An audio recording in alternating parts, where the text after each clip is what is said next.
허브에 대한 얘기를 해보려고 그러는데요. 이 허브가 중심, 중심지, 요충지, 그걸 허브라 그러는데, 허브가 굉장히 여러 군데로 쓰여요, 말이. 저 같은 이제 컴퓨터 공돌이는 허브 그러면 제일 먼저 떠오르는 게 인터넷 장비 허브라는 게 떠올라요.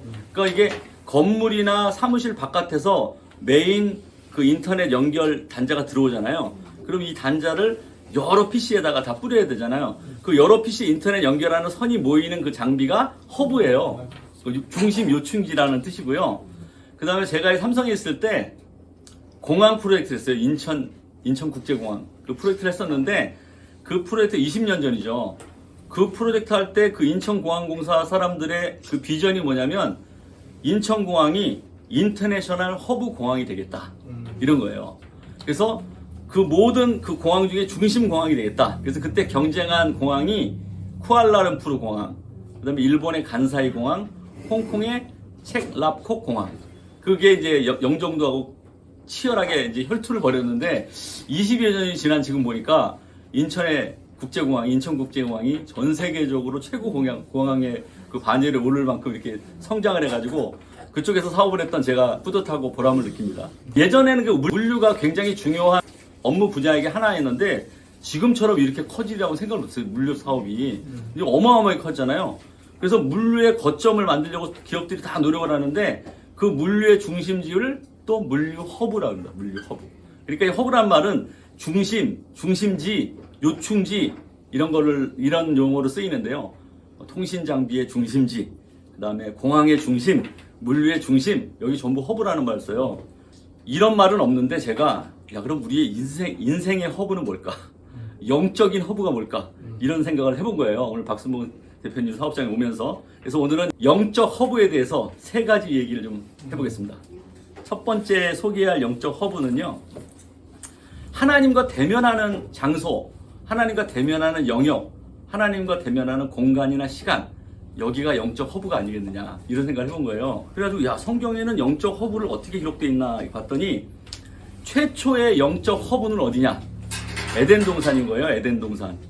이 에덴 동산은 특정한 장소만 영적인 허브가 있는 게 아니라 에덴 동산 전체가 영적 허브인 거예요. 그게 어디 가서나 하나님과 대면해서 하나님과 사람처럼 이렇게 대면하고 이야기를 나누는 공간이에요. 그러니까 에덴 동산이 완전 영적 허브고요. 근데 그 아담이 에덴 동산에서 범죄해가지고 쫓겨나잖아요. 그 영적 허브를 잃어버려가지고 이제 하나님을 만날 방법이 없는 거예요. 그 이후로는 사람이 동물을 죽여가지고 피를 흘리는 제사를 통해서만 하나님 만날 수 있는 그런 길이 이제 하나만 남은 거예요. 그 다음에는 그 아담 이후의 후손들을 쭉 보니까 영적인 허브라는 그 장소가 없어요. 장소가 없고 하나님이 한 사람 한 사람씩 쫓아다니시는 거야. 그 특정한 장소가 없이. 그래가지고 보니까 에녹이라는 사람이 나오는데 그 에녹은 특정 장소에서 하나님 만난 게 아니라 일생 동안 하나님과 동행한 사람이에요. 그래가지고 죽음을 보지 않고 하나님께로 이끌려간 그 평생 영적 허브 안에서 살던 사람이 에녹이고요. 그 다음에 노아를 만나셨는데 노아도 특정 장소에서 뭐 있는 게 아니라 하나님이 노아를 찾아오시는 거예요. 찾아오셔가지고 죄악이 이 세상에 너무 관영하니 내가 홍수를 멸할 테니까 내가 보호하려는 족속들하고 짐승들은 방주를 좀 만들어야 되겠어. 직접 찾아와서 얘기하시는 거예요. 영적 허브가 따로 있는 게 아니고.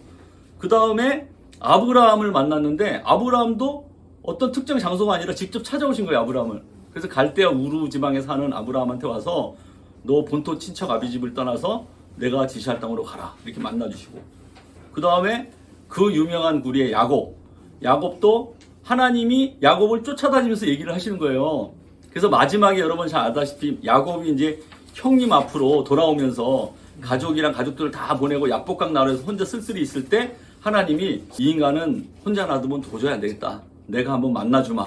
그래서 야곱을 이제 내려가서 씨름을 하잖아요. 씨름을 하는데 성경 인물 평전이라는 책에 보니까 하나님이 씨름을 밤새도록 하는데 이놈이 놔주질 않으니까 환도뼈를 치매, 이렇게 됐잖아요. 그 치매할 때 그 친다는 얘기가 히브리 원어로 보면 살짝 건드린다는 말이래요. 살짝 건드렸는데 환도뼈가 위골이 된 거예요. 그러니까 이제 레슬링을 하면서 씨름을 하던 야곱이 볼 때는 살짝 건드렸는데 이게 어마어마한 타격이 오니까 야, 이분이 보통 분이 아니구나. 사람이 아니구나. 어마어마한 힘을 갖고 있는 존재구나. 하나님이시구나.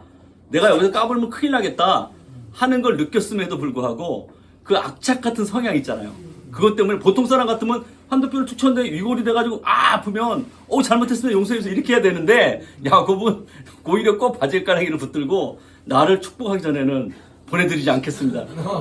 야, 이런 기계 때문에 하나님이 야곱을 조상으로 써서 이스라엘 백성을 만든 것이 아니냐. 뭐 성경 인물 평전에 보면 이렇게 그렇게 되어 있습니다. 여기까지는 하나님이 어떤 특정 장소를 요청하지 않으시고 직접 내려가서 한 사람 한 사람 만나시고 또 하나님을 사랑하는 사람은 또 동행하시고 또 하늘로 죽음을 보지않고 내려가시고 이렇게 씨름까지 하시면서 한 사람을 야곱이라는 이름을 이스라엘로 바꿔서 하나님과 겨루어 이긴 자라는 그런 타이틀도 주시면서 그 사랑하는 사람을 자녀로 계속 끌고 가시는 모습을 보면서 하나님이 친히 동행하셔서 만들어지는 영적인 허브를 생각해 보았습니다.